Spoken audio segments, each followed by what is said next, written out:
to a little bit outdated conversation because we were a little bit lazy, and I was a little bit lazy, but now we're back and we have a few things we want to discuss as always. Four chapters. You never show your hand. You don't tell them you're lazy. We were cooking this entire time, We're making the best podcast possible. Yeah, that's true. No, it's preparedness, not laziness. In the Netherlands, it was good weather, okay? Yeah. So I had to make best use of it. It was the king's birthday, so I had to celebrate. And I think I dragged you into a night of camaraderie that destroyed you.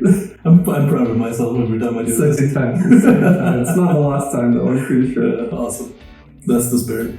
Yeah. Alright, so what did you find weird on the net for the last couple of weeks? Usually I mention stuff that's related to the internet, but this time I found a post that's quite fascinating. It was a bunch of blue sky posts somebody did. And I read about this before, but this was interesting enough that I was like, I'll talk about it on the podcast. All right. What do you know about Stockholm Syndrome?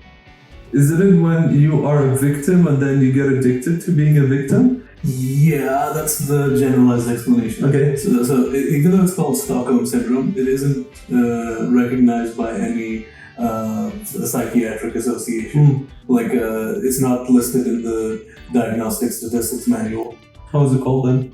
It's not a thing. It's not a thing that psychiatrists really recognize. There are instances of what you'd call codependency that are often lumped into Stockholm Syndrome, but the origin of Stockholm Syndrome is that there was a botched bank robbery. Alright. So basically these bank robbers held these people hostage, and the Stockholm police made such a mess of it. They had to make up excuses. The police psychologist had to make up an excuse for why the women bank tellers trusted the bank robbers more than the police, because the bank robbers were being quite rational, but the police were being complete idiots about it.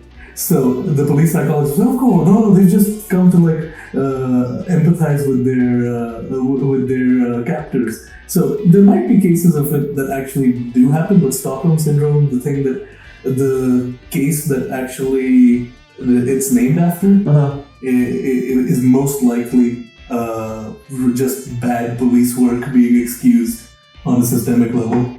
Wow, no, I never heard that. I only heard that I think I heard about the bank robbery.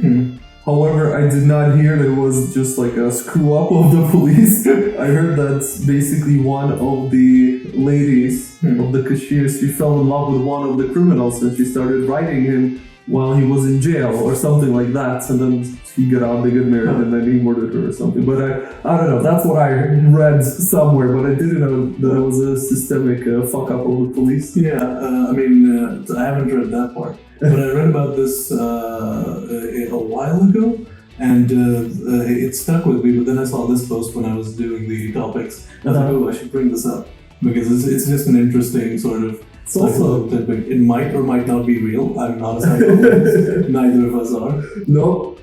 But that's where I heard the other part of the story. That it was. I remember it was police. I remember it was robbery, obviously. So there was police, but I did not know there was. Because of the, let's say, police, that it was called it away.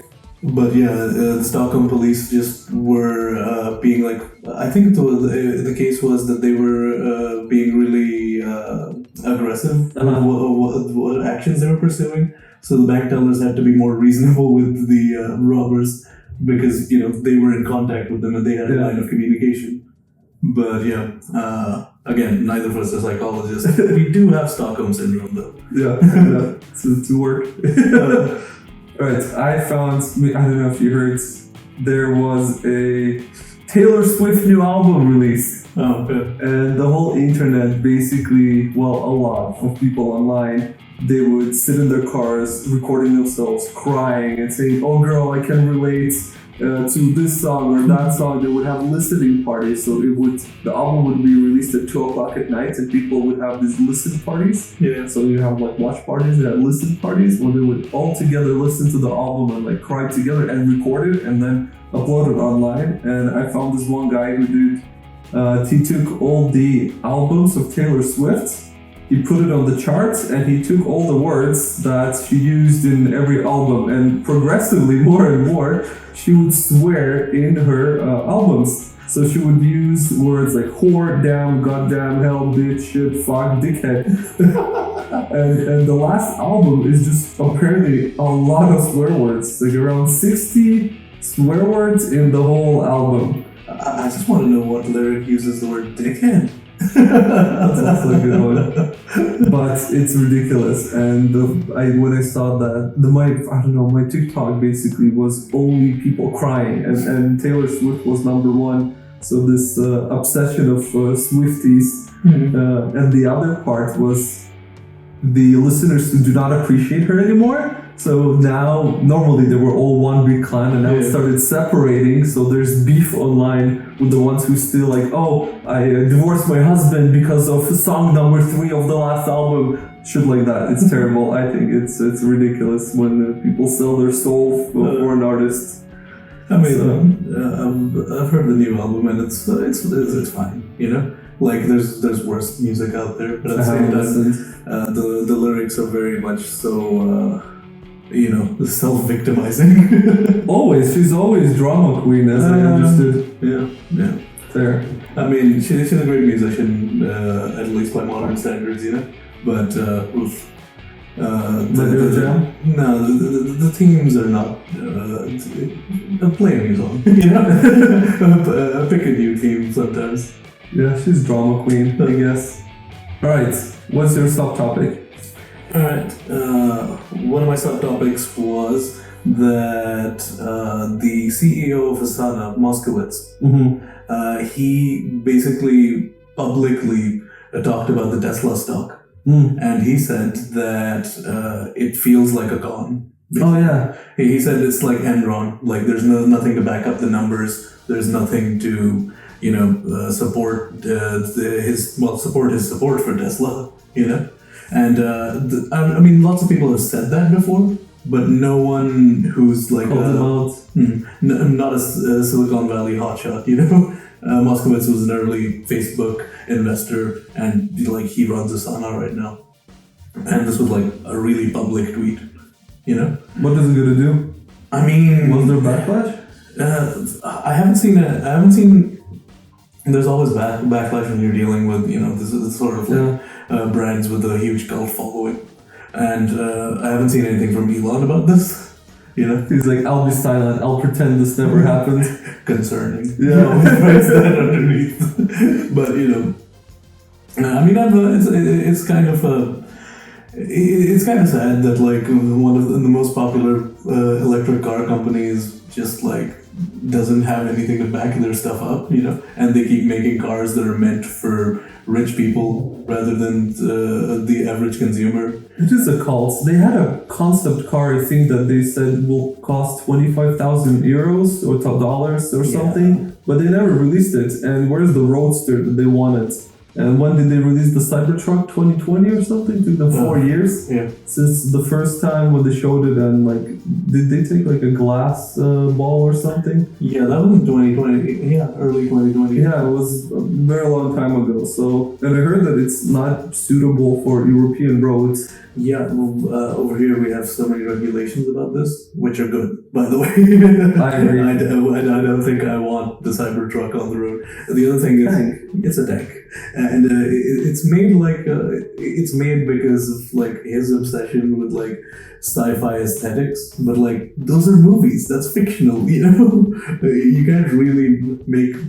I don't know if flying saucers are realistic, but it makes for a good image in movies, you know? Well, he wanted to do it, and it's also not the way he presented it, as I understood. Everywhere in the early release pictures or previews, it looked absolutely different. So they had to probably cut costs here and there, so it was looking terrible. Now it looks terrible. It's a tank, it's huge, yes, it's quick. However, it's not safe. If that thing hits a wall, it breaks the building, I think. Yeah, and we discussed this in an earlier podcast as well, but the cars are the car's accelerator slips. It's so solid, but that's a bad thing because if the car doesn't crumple, it does more damage to you if you're inside it. Yeah, because you're just going to hit the walls really hard.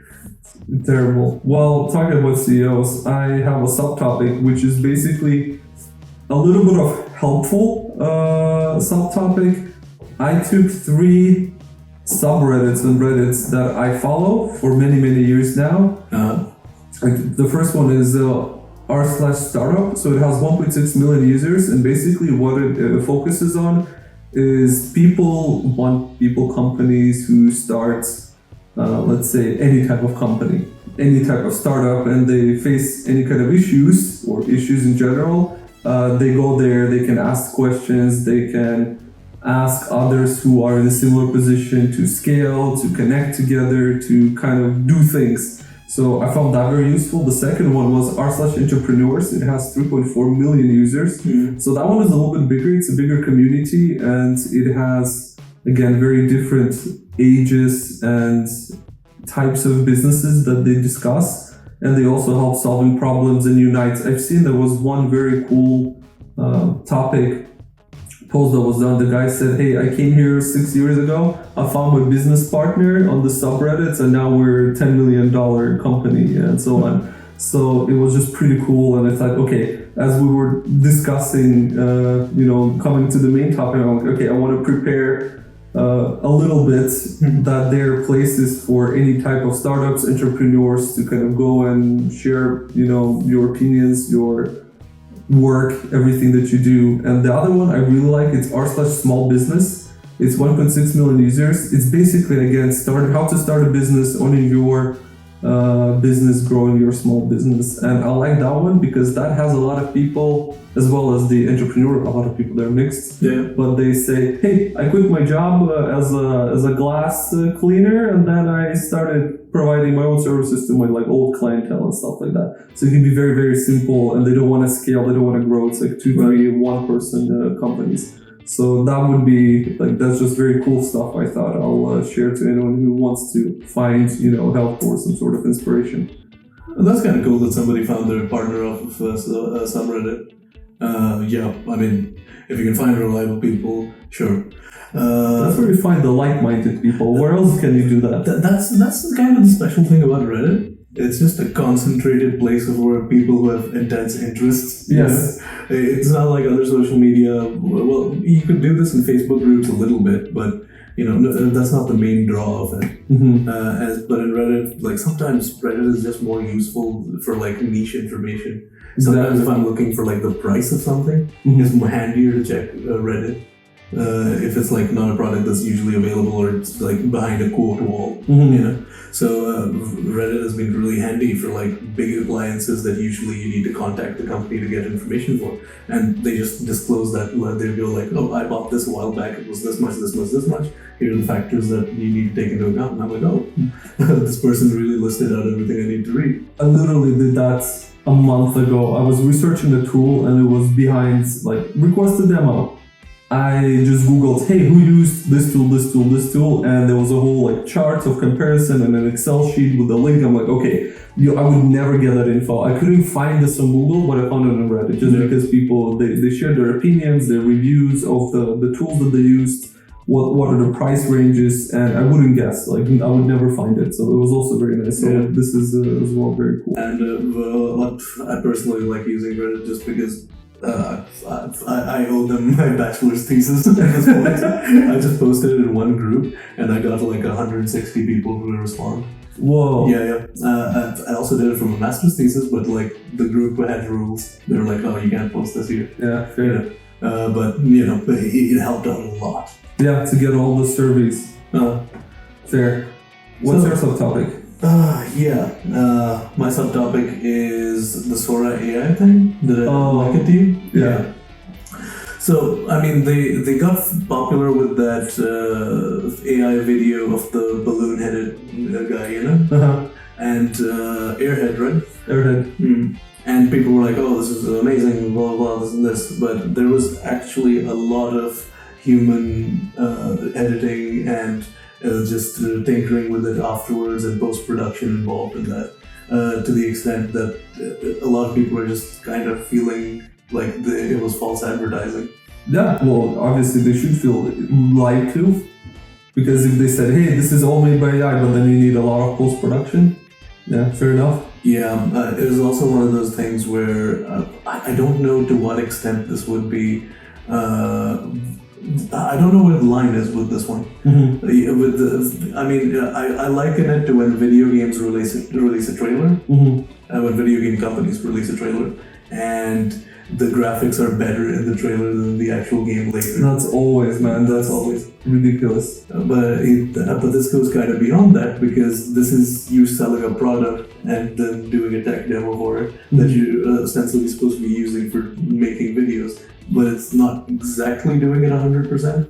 I agree. If it's complete garbage, imagine you sell this to a huge company for a lot of money, I don't know, 50K or something for a year subscription. It's like, hey, now you can generate anything, and they generate, and now they need a lot of post-production, and if they don't have the skill, if they don't have the resources within the company, that is a shit product, that is false advertising. Yeah. So apparently they used Adobe After Effects to recolor parts of it, make it more consistent. Like, one of the things is the balloon would just keep changing color in the original video, which AI is, frequently does if anybody's used those image generators or made one of those videos.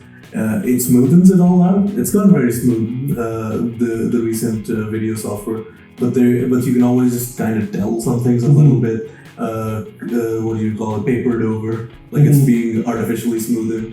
And this was like, if nobody's seen the video was quite impressive looking in the technical sense, and it was consistent, unlike a lot of AI videos.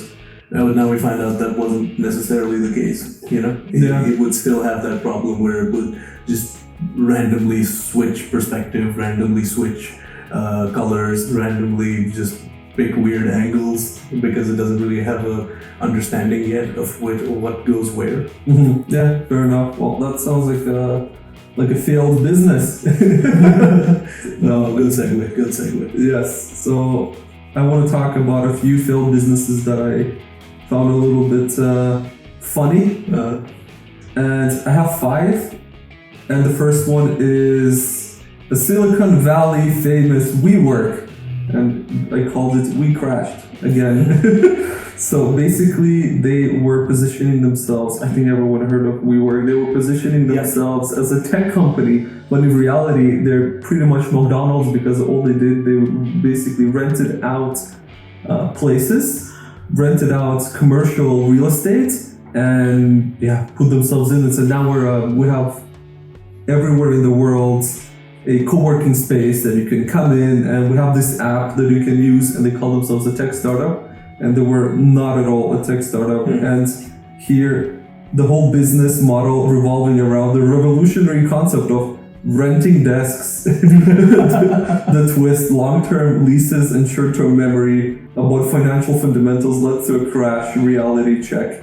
So, and the guy, the CEO, he basically posted all the stuff on Instagram, how he bought a $60 million dollars private jet he was flying. He was living life like a rock star until basically, a little bit of turbulence in the economic markets, then the real estate market, and that's it. He completely collapsed. So he couldn't pay up the interest rates. So they went bankrupt, I think last year. Have you heard? Yeah, I heard about this, but I wasn't familiar with exactly what they used to do. It didn't really cross my radar. Yeah, it's a co-working space, so you can basically register and go to any co-working space anywhere in the world. So they call themselves a tech company as well, because they support digital nomads. So that, hey, are you in Amsterdam? You can use our app to go to WeWork here, and then you can go to WeWork in Bali, so that they were everywhere. But again, the real estate market was a little bit shaky, and the guy was spending money left and right from all the investors, and that's it. I think it's interesting that a lot of these companies, they call themselves tech companies to avoid certain liability. Yeah. Like Uber did that. It used to be a taxi company, but then they're like, oh no, we're a tech company, we just provide a platform, and then they get away with a lot of the stuff they do. Well, isn't that what everyone's doing now? We're an AI company. Yeah, but that's a whole different thing, in my opinion, because the usage of, if you tack AI onto something, it just makes your investors very happy. Well, that's what, back then it was tech. 10 years ago, 15 years ago. It was There was a brief window where people used to just attach the word blockchain to everything. Oh, that was 4 years ago. Yeah. So yeah, it's absolutely the same thing. History repeats itself. Then I have the other one. It's Bed Bath and Beyond. So bath times over. So what they did, this is a story of a company that did not want to innovate. So they completely ignored the e-commerce part. They ignored selling stuff online. I think it was like 20 years ago, well not 20, maybe 15 years ago. Basically they crushed themselves, or let's say Amazon crushed them, because Amazon was already growing very quickly in the markets, and they were delivering very quickly to your house. You can order online, and these guys, they did not want to adapt to the digital first world. So Bed Bath Beyond stuck in its old tricks, cutting coupons and introducing uninspiring private labels. Basically, the story is about ignoring market evolution and financial engineering. Basically, they did not innovate. So now I think we're kind of thinking reverse. We're first like, let's go online, let's make a website, let's make a product, and then see what we can do in the real world, right? In the offline world. And some of the markets, obviously, I mean, when you take Europe, you have different cultural, let's say, interest in each market. So the more you go southern, the more people still go back to traditional media, newspapers, real life. Yeah. Let's put this on the corner store, or print something, or do out-of-house advertising. And the more digitally savvy countries, they always start digital first. So it's very interesting as well that this company just, it's a tale of refusing to innovate. And now every coffee store, every coffee shop, everything has to have a website, a menu online. Otherwise, if I cannot check the menu online, I'm not even gonna go, right? If I then cannot go on Google Maps and find reviews, I'm not gonna go. Like, it's too risky for me. True. I mean, the only times I go to a place without checking anything or without getting reviews is if I run into it naturally, you know? If it's in the neighborhood or something. The digital first, at least for like, it gets ridiculous sometimes. Yes, I agree. I just send the waiter over. I don't need to like go to the app and then here's a QR. Hello, my name is waiter. Here's a QR code you can scan and check the menu, and then you can order it there. And then I'll just tell me. What happened to paper menus? Yeah, fair. And it's like the other issue with that is, was it worth paying that much for all of this? You could have just pocketed the cash and given it to the waiter. That's also true, man. Innovation. Right. Next one is probably something you heard, is a Silicon Valley bank. Oh, yeah. That became a masterclass on how not to manage bank in the tech era. So they were basically overexposed in the risky investments. And then what happened? COVID, interest rates went up. Inflation went up, and basically people started closing their businesses. And when they came back to the bank, they're like, hey, I want my money back. They're like, oh, nope, sorry, it's gone.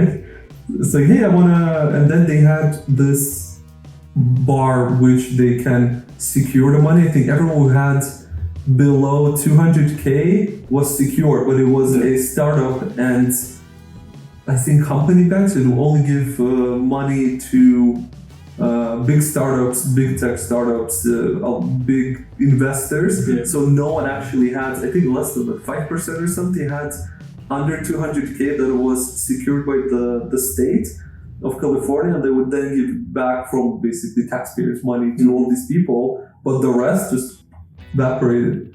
Yeah, I read about this, but this is just part and parcel of how Silicon Valley operates. They fund companies for a little bit, and then they sell them off to somebody who's willing to pay for that IP. Too big to fail, right? That's how they call it in the US. This is in case of too big to fail. I'm talking more about the startup ecosystem, where a lot of money is put in just to hype the company up, and then like the main guy will just sell it off to somebody. That's also true, and mainly your big brother Google or something. Yeah. But the too big to fail issue is like, with the Silicon Valley Bank, were they too big to fail?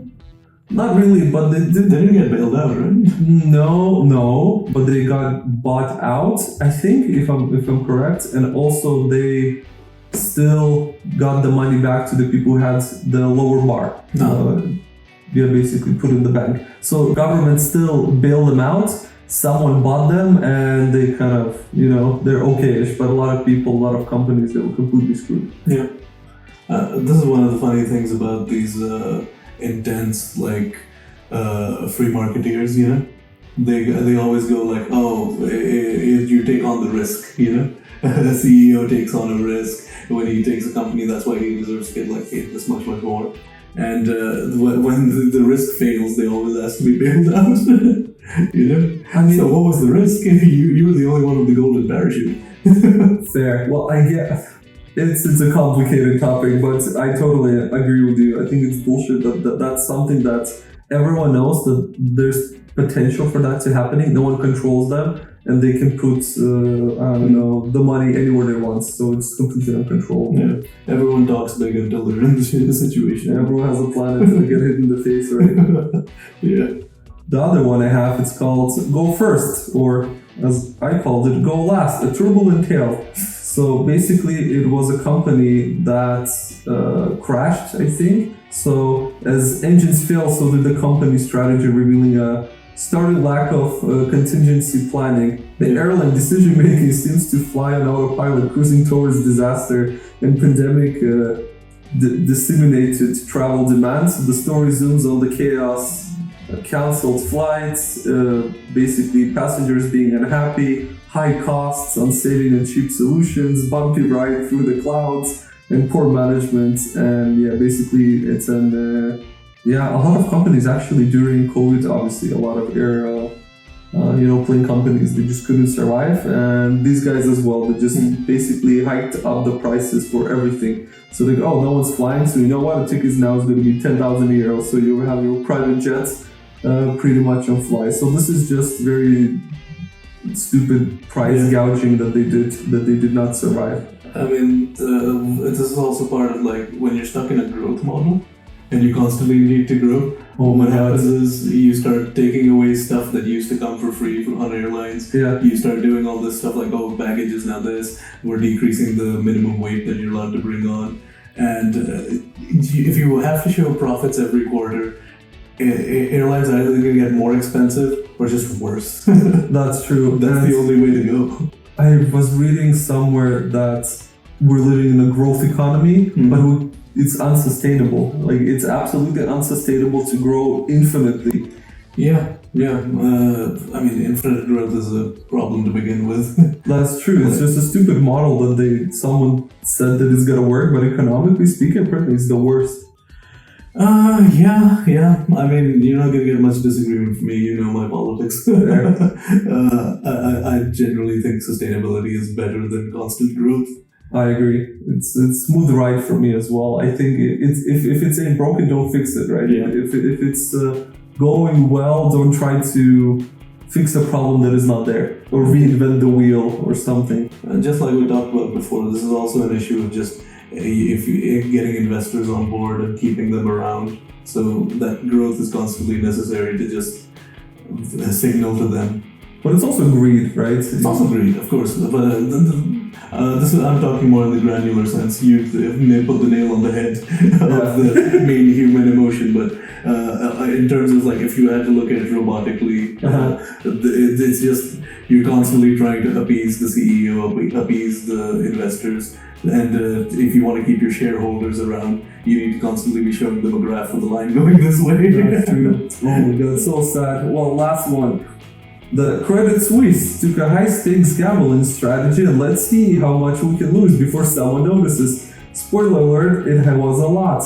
From taking hefty losses in toxic investments to getting embroiled in the scandal after another, the Swiss banks seem to aim for a bingo of banking no-nos. So basically, they again had very toxic investments that they did a lot of poor decisions, lack of oversight, and scandalous behaviors, eroded trust and capital. I think there was a rumor somewhere in Switzerland about this bank, and then people panicked and basically took all the money out. And then that's it, and they just had to say that they're bankrupt. I think it was one or two pieces of news and the local panic. it happened. So this is a great example where social media like screwed up the whole company. Yeah. That's it on my side. I know it was a long one, but these are the 5 failed businesses that I found. My favorite one is WeWork, because the guy was basically uploading so much cool stuff on social media, living like a rock star, and then he failed. Tech company of real estate is like a McDonald's type of model of commercial real estate lending. I do wonder what the advantage of calling themselves a tech company was outside of the marketing hype. I think it's similar to Uber, where you can get away with a lot of stuff. Could be. I actually do not know, but I find it hilarious if you have an application, you call yourself a tech startup. I see why, because you have an app, but also that's not the biggest. It's just a tool to make your life and everyone's life easier.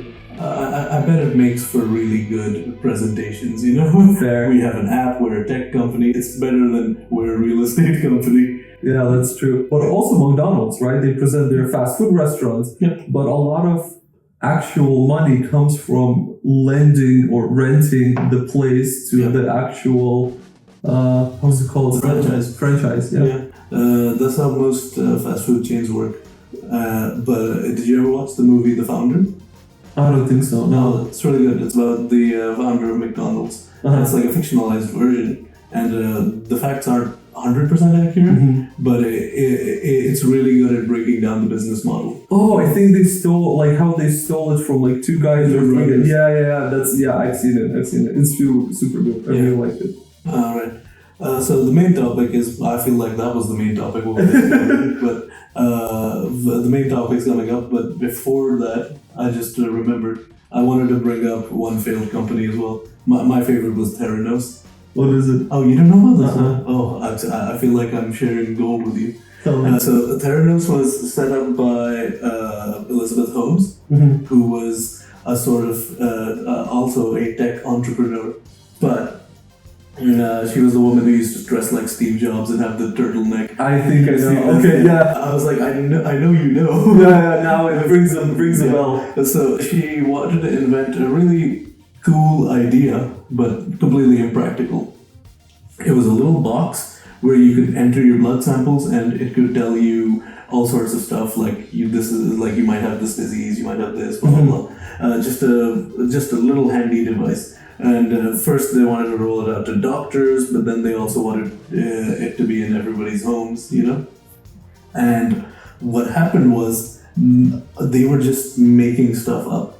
They were saying, oh, it can do this, here's a trial, and all of it would be fake, you know? So they would just get investor cash, and she got rich off of it for a while until she got caught. But there were all these big CEOs who were like, oh, she's the next Steve Jobs, she's this, she's that, you know? And it's just a weird story because she was clear, she was a con artist, and it's really clear in hindsight because she would do stuff like she would make her voice deeper during the presentations.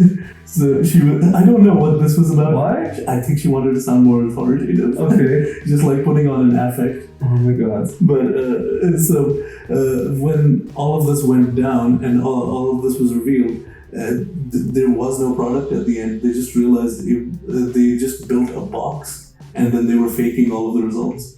Oh, it's just like Elon Musk potentially.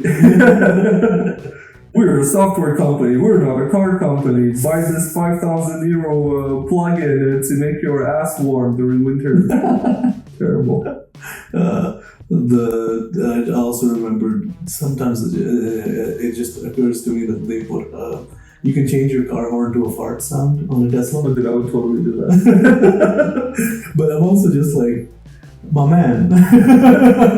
So there was a guy, there was 55 years old to Elon, you know. I imagine someone's giving a brief to a developer, it's like, and now you have to make sure that you can change the horn sound to a fart. Anyway, let's move on to the main topic, which is the potential ban on TikTok in the US. So, we say potential because even though the legislation has been passed, there is a caveat by which ByteDance can make themselves more palatable to the US government's demands. They can basically go divest from China and make basically a franchise version of TikTok that operates in the US with a CEO that does not directly collaborate with the other companies. They're breaking them up, basically. I don't know if they will, and even though the US market is really lucrative, they might not need them. Because if you do the cost benefit analysis, what happens is the Chinese branch will probably just think, you know what, there's a lot of other countries out there. The US market won't shrink that much. Somebody will just use a VPN or something. That's true. Yeah.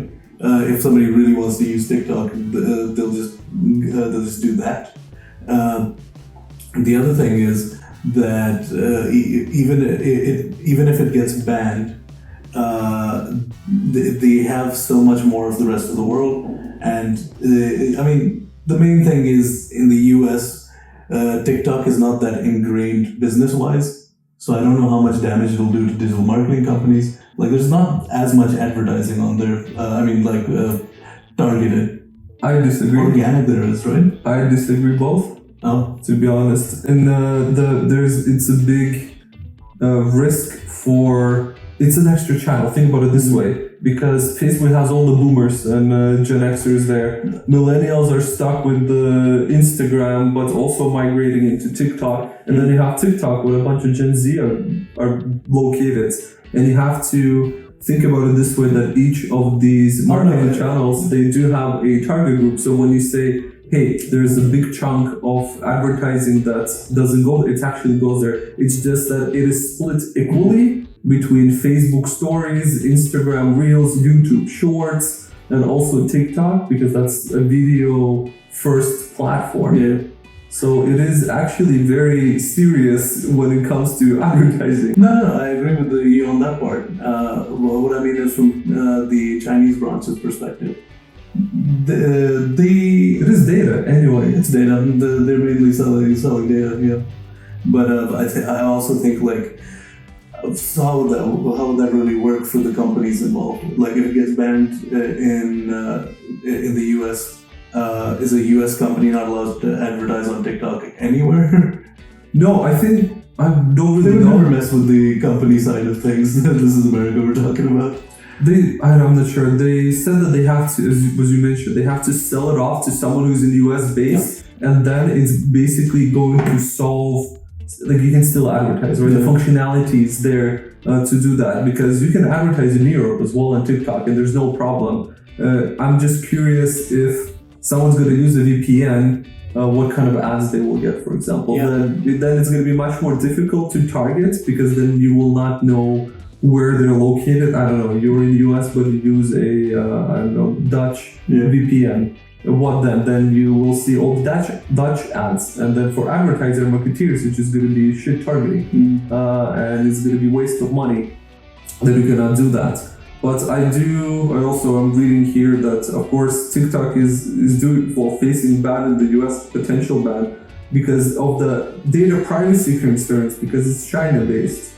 I think that's kind of lame, because they did the first claim back in 2020. And they started fighting it, and basically they only now, after 4 years, they approved this bill while sneaking it into a Ukraine package support, which also says that they couldn't actually ban it. They did not have enough, basically proof. So they were dragging it for 4 years. Now they had a chance of like, hey, you're not going to approve the bill for Ukraine support.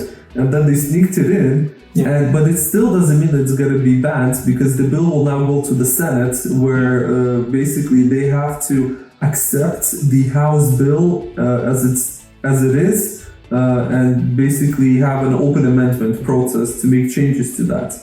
So basically, it was mentioned that the Senate works slowly, and it might actually again drag for the next 5-10 years. So no one actually knows, but as of April 20, 2024, the House passed the revised bill to ban TikTok, or forced sale, as well mentioned. So the next step is going to basically go to the Senate in the coming weeks and see if it gets supported. Yeah. But basically, TikTok is expected to challenge the bill in court now. So it might not actually, pass, but also what happens now, if the bill does not 100% guarantee TikTok will be banned, the act now allows the FBI to designate foreign social media apps as a security threat. So imagine now you have different apps, but again, this is going to be the first case, and it's quite big. So you have other apps in US that will be easily targeted as like, hey, look, TikTok is gathering data and selling it. Where are you registered? Oh, you're registered in Germany, in Italy, in any kind. They're killing the whole startup scene right now as well in US, I feel, by doing this. That's what happens when the whole Senate and the parliament is 85-year-olds average age old farts. I mean, the fact that you mentioned that reminds me, most of this doesn't even have to do with any data privacy concerns, if it did, the entire Facebook team would be on trial from back then. This has more to do with the fact that they can't control how Gen Z think, they're like scared that Gen Z people have very different values than them, and they blame China and TikTok for it. Yeah, that's what they want to do, right? It is, in their minds, I guess, partially a solution. Yeah. I mean, they're always terrified of Chinese propaganda seeping into people's brains, and look who's talking. Yeah, it's so ridiculous. So, what does it mean for advertisers? I think that's a very important part as well. So, of course, no one knows what's going to happen. It might drag forever. However, of course, you still have Facebook, you have Instagram, you have YouTube, you have also right now Spotify allows podcast videos to be uploaded as well on their. If you go on, just search for any kind of podcast, it has a video, it's going to have a video playing. So it's kind of cool that there are, of course, alternatives. I do not think that TikTok actually will be restricted. Everyone's going to be still using it. I feel it's just hey, let's see how far we can, because again, it was done in such a sneaky way.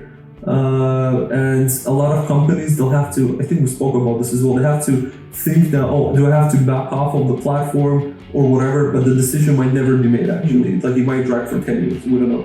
I agree with you, but there are reasons I'm a little bit more on the fence, because I feel like eliminating TikTok is really good for the Silicon Valley people, and it bolsters American business, and when something is a threat to American business, it gets banned much more easily. Not to say it will definitely get banned, but that puts a weight against it. Yeah, of course, they can say, hey, we are going to be supporting all the local startups, right? But then also, it's going to become actually a iron curtain. It's like, we're not allowing anyone outside of US to create business in US. Well, I mean, we're going to support local innovation, but you cannot do that all the time. Like, you're just basically blocking yourself from creative ideas, let's put it this way, that might potentially come from somewhere else. I have a chart here that basically shows the share of US users on selected digital platforms by generation. So when you look at it on Snapchat, you have a bunch of Gen Zs on Snapchat in US. Then the second one is millennials. And then you have Gen X, so everyone who was born from 65 to 80s. So you can see that Snapchat has the Gen Z, then TikTok, then Instagram, then Twitter, Disney+, Reddit, Netflix, Pinterest, YouTube, WhatsApp, and Facebook. Facebook is the lowest. But millennials is Instagram, as I said before, Snapchat, as well, TikTok, Reddit. 43.7% of millennials in US are on Reddit. Showing our age. Yeah, Gen Z is 28 and Gen X is 19. Netflix, Pinterest, WhatsApp, which I don't actually feel is a social media, but yes, I consider it a messaging app. Yeah, I also did not consider it social media. But I guess they have introduced social media features which I never use. Like you can upload stories there and stuff. Where do you think boomers are? Without looking here. Without looking there, I'd say a bit more on Facebook. Yes, it is. And Twitter, I bet.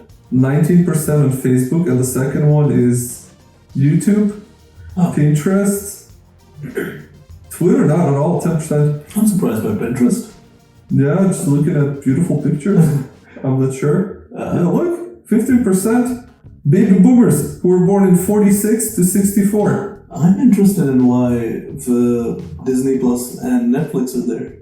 Netflix on your mobile phone, you can play games on it. I guess so, but does that make it social media? No, not really. It's a strange list, but I guess this was just digital platforms, you know? Yeah, that's not true. social media. But it's interesting. But I'm proud of being a part of the Reddit side. But also Snapchat. I never used Snapchat. No, never. I know people who use it and have fun with it, but too much effort, I guess. You know me. I wanted to be in one place where everybody could message me, but then my friends dragged me everywhere else. I was so reticent to join Facebook back in the day. Oh, I created Facebook, I think back in 2012 or 2011, maybe? No, even earlier. So it was quite a long time ago. Something like that, yeah. I mean, you use a fake name on Facebook, so... You know what? I thought I'm going to be clever when I was creating all the social media. I think it was like 2011 or something. And I thought, okay, I'm not going to use my real name on anywhere. But I never thought that there will be a reverse image search. There's no way to escape being found. That's it. Alright, do you want to hear a joke? Sure. So why Silicon Valley Bank executives play hide and seek? Why?